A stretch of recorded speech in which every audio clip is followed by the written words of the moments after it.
ex-presidente Autoridade Raiwan Nozims, Maria Alcateri, no Arseno Paisão Bano presta declaração e Ministério Público, quando o projeto Balo Nebelao durante sirania mandato.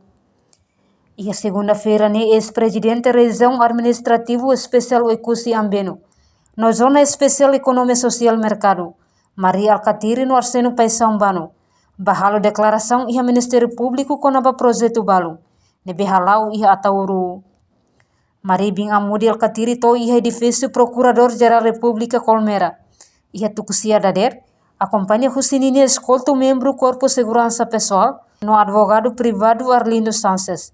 O careta privado sapa matrícula A.ida nem ponto cia 5 had.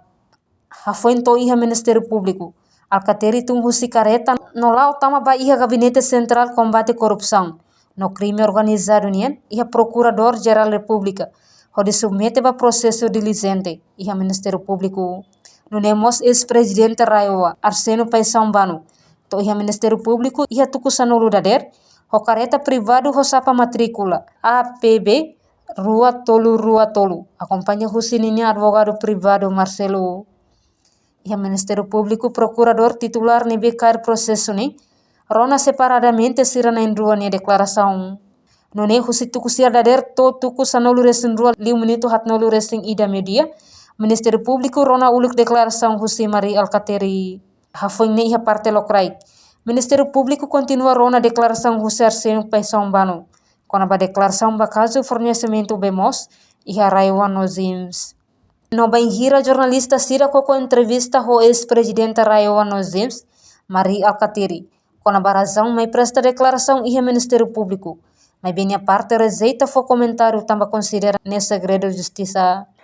Enquanto toda informação nebe Timor possa acesso e terreno. Será na rua halo declaração quando o projeto fornecimento bemos ba comunidade e Atauru. Reportagem Marquita da Silva, Televisão Timor Post. Janela informação ba emohoto.